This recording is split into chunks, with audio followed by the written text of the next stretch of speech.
Fala, corneta, tudo bem? Voltando aqui do trabalho, e alguns pensamentos me veio à cabeça aqui, ouvindo várias reportagens, vários outros comentaristas, e hoje tem ali a grande final da Taça Guanabara.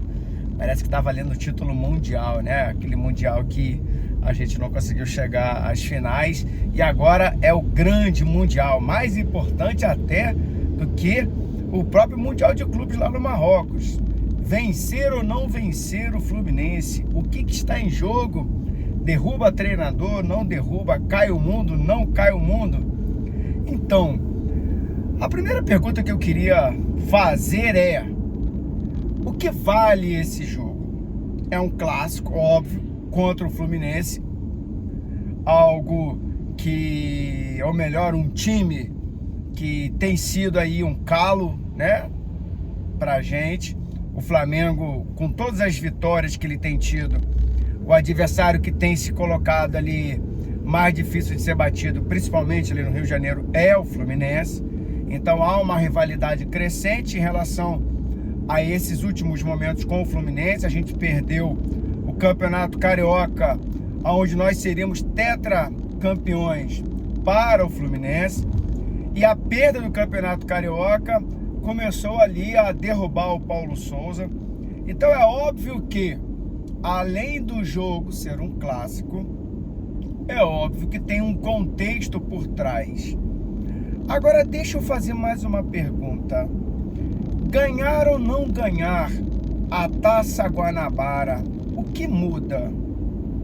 Vamos imaginar que o Flamengo ganhe a Taça Guanabara.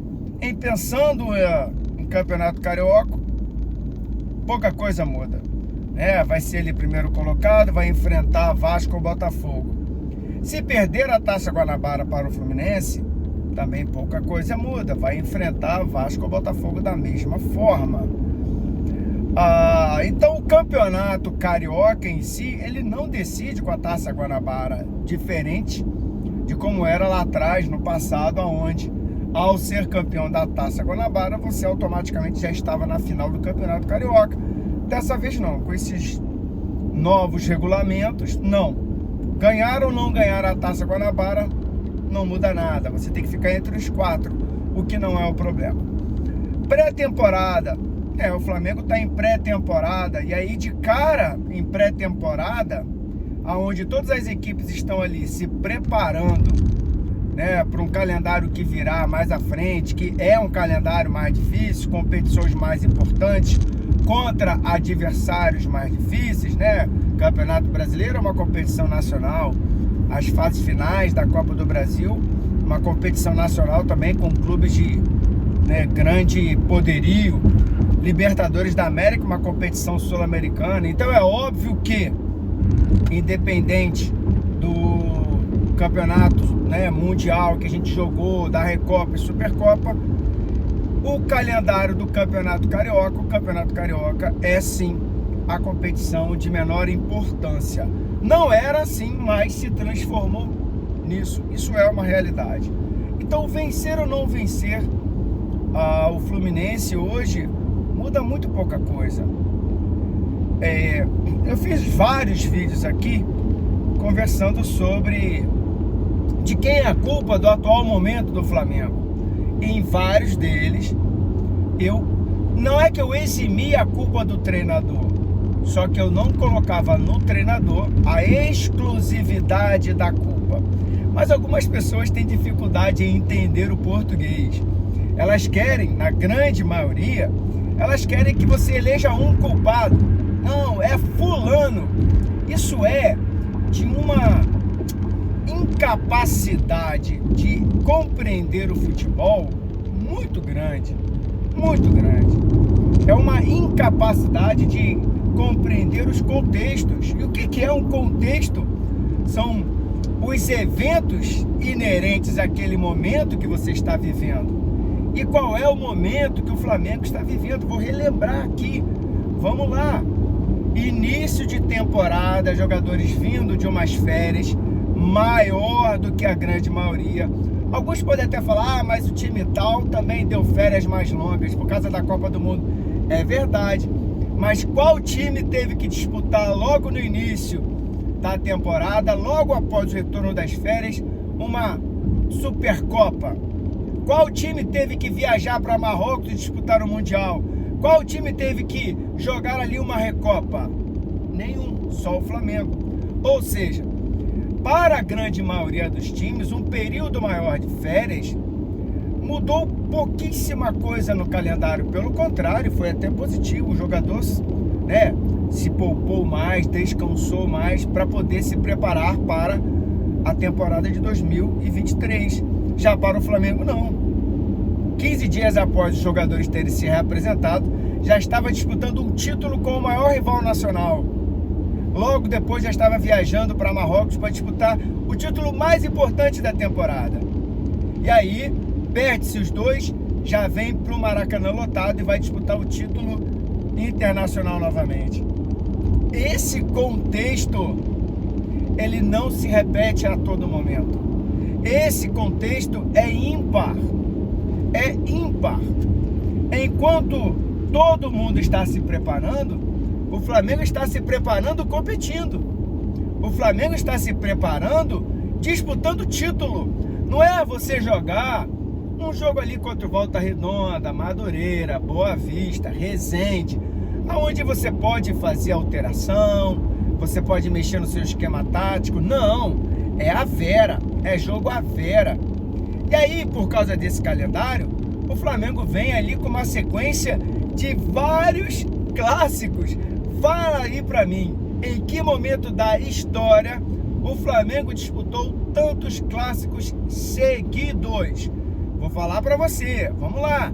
Botafogo, o primeiro que a gente ganhou de 1-0 com, né, um time misto, já que estava se preparando para a final da Recopa.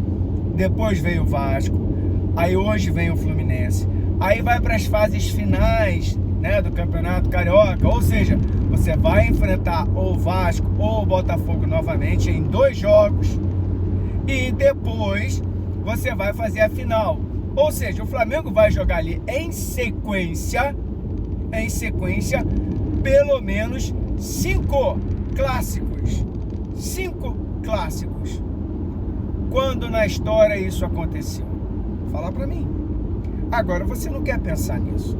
Você acha que se o Flamengo jogar 20 vezes contra, né, os 3 outros clubes maiores do Rio de Janeiro, o Flamengo tem que vencer as 20. E não tem que vencer só, tem que vencer goleando e dando show. Na sua cabeça tem que ser assim. Não existe rival. O Flamengo chegou em outro patamar, logo ele tem que ganhar tudo.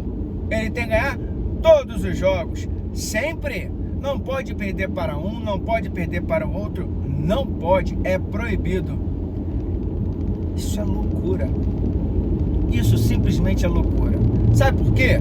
Porque isso não aconteceu em momento algum da história. Nós estamos falando de mais de 100 anos de futebol. E não vai acontecer. Então o que você quer é um devaneio, é uma loucura, sabe? É uma realidade paralela. Você quer viver em um mundo paralelo. E porque você quer que isso aconteça, isso não vai acontecer. Você fica frustrado. Você depositou no Flamengo todas as suas realizações, a sua felicidade, e quando isso não acontece, você fica extremamente frustrado. Só que você esqueceu de uma coisa, meu amigo. Isso é futebol. Isso é futebol. Tem hora que a bola não entra. Tem sido sempre assim. Tem hora que você martela, a bola não entra. Tem hora que você nem joga bem e a bola entra. Às vezes você ganha o jogo sem merecer. Outras vezes você perde sem merecer perder. Só que você só está preocupado com a vitória. Você só está preocupado com o resultado. Você não está preocupado com a temporada do Flamengo. Não. Você não quer viver a temporada. Você quer viver o hoje.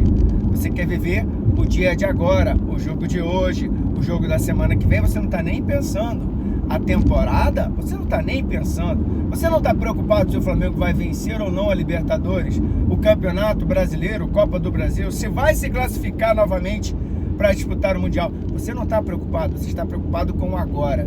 Você quer que agora tudo se resolva, para que você possa dormir feliz, para que você possa, né, sacanear o seu colega, sacanear lá no grupo de WhatsApp. Você está preocupado só com hoje, só com o agora. E aí você nem se recorda que as coisas lá atrás não aconteciam dessa maneira. E elas não vão acontecer. Elas não vão acontecer. Então você cria uma ilusão que só quem se frustra é você mesmo. É você mesmo. Porque o que a gente precisa pensar é em como o processo está sendo feito. O Flamengo está jogando bem? Não, claro que não. Está jogando muito mal? Não, claro que não. O Flamengo merecia perder para o Vasco? Não, claro que não. O Flamengo jogou melhor, mas é futebol. Uma bola entrou, acabou. Futebol é assim. Já foi assim pro nosso lado. Vai voltar a ser, porque é futebol. O Flamengo merecia ter perdido o título para o Independente Del Valle? Não, jogou melhor, muito melhor no Maracanã. O jogo de ida, vamos colocar aí na conta da altitude. E mesmo assim, lá na altitude a gente perdeu de 1-0 só. O jogo de volta, o jogo, né, o Flamengo massacrou, só que a bola não entrou. Às vezes é assim, infelizmente, às vezes é assim. Ou será que é felizmente? Porque quando é a meu favor, eu acho lindo. Mas quando é contra mim, eu quero sempre trocar o treinador. E aí eu vou trocar o treinador. 3 meses de trabalho. Muda tudo, chega um outro. E aí? Começa tudo do zero? Começa tudo do zero, faz tudo de novo. O treinador conhecer os jogadores, mexer no esquema tático, ver como é que vai funcionar, em período de adaptação. Uma vantagem vai ser que os jogadores estarão melhor fisicamente, porque o tempo passou e espera-se que isso aconteça.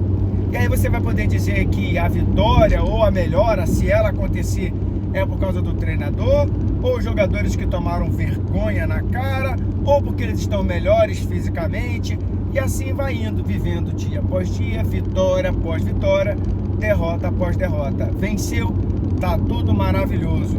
Perdeu, tá tudo horroroso. Nem sempre tudo está maravilhoso na vitória e nem sempre tudo está horroroso na derrota. Não significa se acostumar com a derrota, não. Claro que não. Mas pensar um pouquinho faz bem. Valeu.